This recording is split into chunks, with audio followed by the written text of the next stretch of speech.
If you spend enough time online, you will eventually encounter a specific set of claims about one family.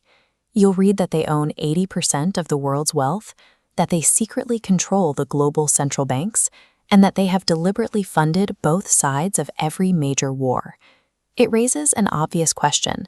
How did a single banking dynasty become the persistent focal point of global conspiracy theories? To find the answer, we have to look past the internet forums and return to 18th century Germany. The actual history traces how a marginalized boy from a segregated ghetto built the blueprint for modern international finance. In the 1740s, Meyer Amschel Rothschild was born into the Judengasse, the walled, legally restricted Jewish ghetto of Frankfurt. His environment was defined by extreme physical constraints. Over 30 people lived and worked inside a structure that was just 11 feet wide. Before street numbers were widely adopted, houses were identified by visual markers. The family's original home featured a Zum-Roten Schild, a red shield. That neighborhood marker eventually became their surname. Orphaned at 12, Meyer Amschel apprenticed at a bank before returning to Frankfurt. He bypassed standard money exchange to focus on dealing rare coins and antiques. This specific trade allowed him to cross social barriers and secure direct audiences with wealthy nobles. Excluded from traditional avenues of power and property, he relied entirely on a sharp understanding of currency and the careful, deliberate cultivation of a personal network.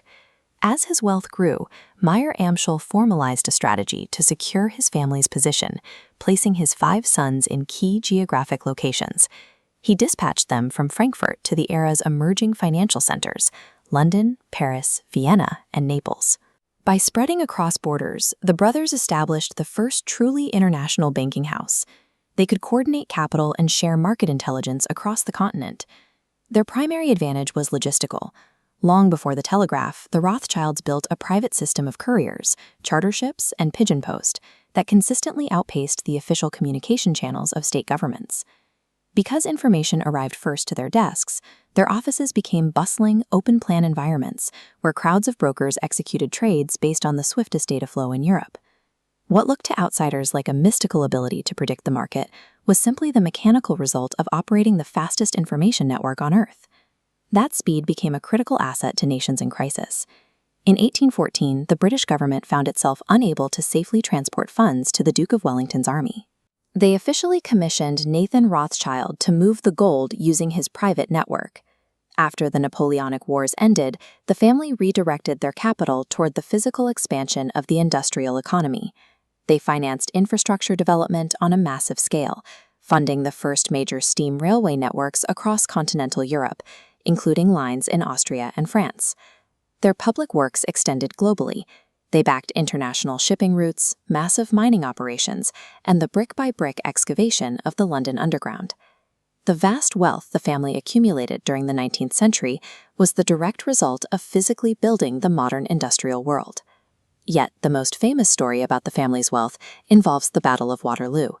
The internet myth claims that Nathan Rothschild used early knowledge of Napoleon's defeat to deliberately crash the London Stock Exchange, buying up the market for pennies.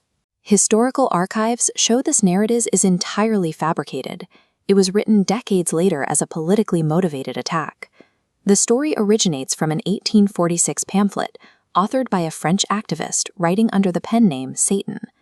The actual records confirm Nathan Rothschild was nowhere near Waterloo. In fact, because the family had structured their business to supply a prolonged military campaign, the sudden peace severely disrupted their operations.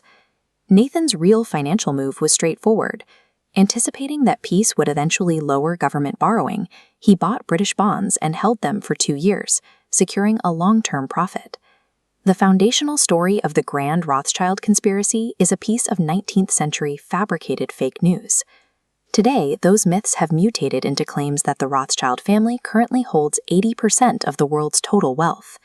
This bar chart visualizes the scale of that claim. On the left is the estimated aggregate global wealth, over $317 trillion. On the right is the modern Rothschild Group's annual revenue of roughly $500 million. The original 19th century fortune did not remain intact.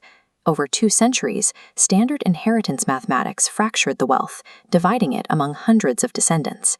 Large portions of the capital were also dispersed outward into public trusts, funding hospitals, academic research, and major private art donations to European museums. Individual descendants remain wealthy, but the fractured nature of their inheritance makes a centralized trillion-dollar family monopoly mathematically impossible. If historical documents and basic mathematics disprove the conspiracies, why do they remain so popular? The modern global economy is an immensely complex, highly abstract system. When financial anxiety rises, it is psychologically comforting to point to a single secret group as the architect of that complexity. The Rothschilds simply fit a pre-existing narrative. Centuries of deep-rooted historical anti-Semitism made a prominent Jewish banking family the easiest and most frequent target for financial scapegoating. The documented history of the family requires no shadowy manipulation. It is a record of early logistical networking, physical infrastructure development, and an acute understanding of currency. The true legacy of the Rothschilds, a story of extreme resilience and innovation rising from a marginalized ghetto, is far more fascinating than any fake internet conspiracy.